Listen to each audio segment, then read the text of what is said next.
आपण बघत आहात AKP न्यूज मराठी. आपला आवाज आपली ताकद. सबस्क्राइब करा, शेअर करा, लाईक करा. AKP news Marathi. नाशिक शहर पोलीस आयुक्तालयातील मुंबई नाका पोलीस ठाणे हद्दीत 6 डिसेंबर रोजी उंटवाडी रोड क्रांतीनगर येथे नितीन शंकर शेट्टी वय 40 याची हत्या करण्यात आली होती. 24 तासाच्या आत खुनाचा उलागडा करत 5 संशयितांना ताब्यात घेतल्याची माहिती वरिष्ठ पोलीस निरीक्षक संतोष नरोटे यांनी पत्रकार परिषदेत दिली. अन्य एक संशयित फरारी असून पोलीस त्याचा शोध घेत आहे.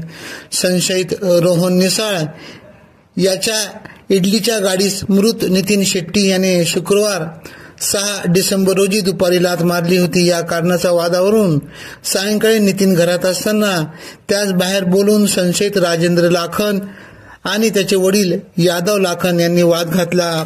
यावेळी गणेश लाखन आणि रोशन निसाळ यांनी अन्य 2 अनोळखी संशयित साथीदारांसह दुचाकीवर आले. त्यांनी नितीन शेट्टी यास लोखंडी पार व पट्टी तसेच धारदार शस्त्राने मारहाण करत जखमी केले. डोके, मान, डोळ्यास गंभीर मार लागल्याने उपचार दरम्यान त्याचा मृत्यू झाला. मुंबई नाका पोलीस ठाण्यात खुनाचा गुन्हा दाखल करण्यात आला.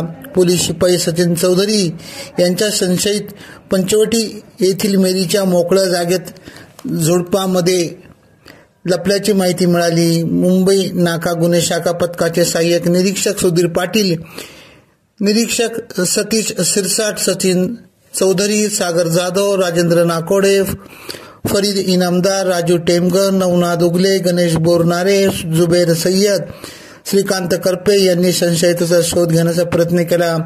पोलिसांची चाहूल लागल्याने ते पळून जाण्याचा प्रयत्न करत होते. पथकाने त्याचा पाठलाग करून त्याला ताब्यात घेतले.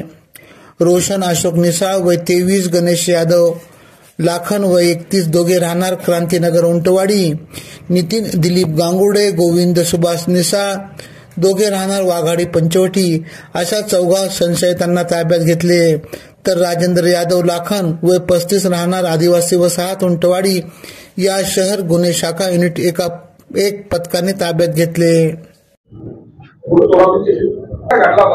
काल दिनांक 6/12/24 रोजी साधारण 5:30च्या दरम्यान इसम नामे नितीन शंकर शेट्टी वय 40 वर्ष राहणार क्रांतीनगर सोसायटी उंटवाडी रोड यास 6 ते 7 इसमांनी धारदार शस्त्राने लोखंडी पारीने डोक्यात दगड घालून क्रूरपणे हत्या केली होती.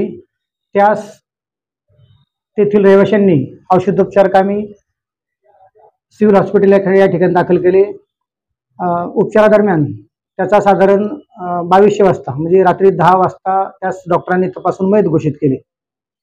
त्यानंतर सदरची घटना समजताच मी स्वतः सहाय्यक पोलीस निरीक्षक सुधीर पाटील आणि सहाय्यक पोलीस निरीक्षक शिरीष सिरसाट व पथकासह घटनास्थळी भेट देऊन तात्काळ आम्ही सदर आरोपींचा शोध घेण्यासाठी 2 पथके तयार केली.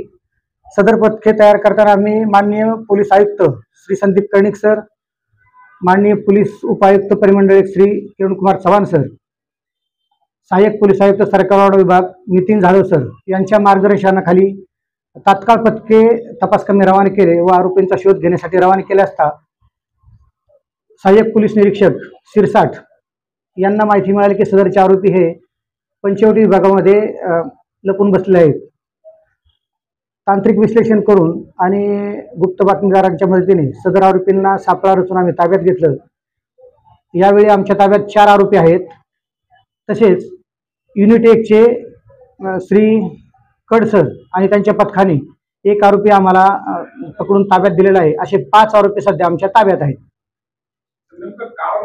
दुपारी साधारण काल दुपारी 2:30 वाजताच्या दरम्यान हा जो मयत इसम आहे, हा मयत इसम हा सराईत गुन्हेगार आहे. याच्यावरती 4 गुन्हे दाखल आहेत.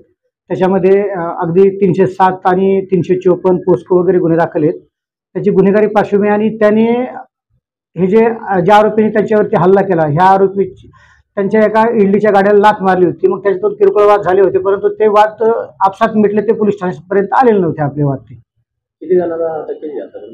आतापर्यंत आपण 5 जणांना ताब्यात घेतले. त्याच्यामध्ये युनिट 1 ने 1 आरोपी ताब्यात दिला आणि मुंबई नाका पोलीस स्टेशनने 24 तासाच्या आत आपण 4 महत्वाचे जे आरोपी आहेत सर्व ते ताब्यात घेतलेले आहेत. अजून 2 आरोपी हवे आहेत. त्या आरोपींचा शोध चालू आहेत. आपली पथके तपास कामे रवाना आहेत. त्याच्यामध्ये 2 आरोपी जे आहेत त्यांच्यावरती घरफोडीचे गुन्हे आहेत. बाकी आरोपींचा रेकॉर्ड नाही. मयत जो आहे तो सराईत गुन्हेगार आहे असं एका बाजूला आपण म्हणतो. आता आरोपींना आम्ही 5 आरोपींना ताब्यात घेतलेला आहे. अजूनपर्यंत अशी माहिती आलेली नाही, परंतु हा गुन्हेगार पार्श्वभूमीचा असल्याने याला एक काही वेगळे तपासामध्ये वळण आहे अगर कसं याबाबत आम्ही खातरजमा करून तसं आपल्याला सांगेल की त्याच्यातून काय निष्पन्न होतं नेमकं, कारण तेही आम्ही पडताळून पाहू. हे आपल्या सर्वांना माहिती आहे की नाशिक शहराचे पोलीस आयुक्त माननीय संदीप कर्णिक सर हे प्रत्येक कामाची वाहवा करतात, प्रत्येकांना रिवॉर्ड देतात, म्हणून तर आम्हाला खरी ताकद येते. तर सरांनी आम्ही तिकडनं रिवॉर्ड पुटअप करून माननीय पोलीस उपायुक्त यांच्या मार्फतीने आणि आयुक्तांच्या मार्फत यांचा नक्की सत्कार करून घेऊ आम्ही. AKP न्यूज साठी ब्युरो चीफ अनवर खान पठाण, नाशिक.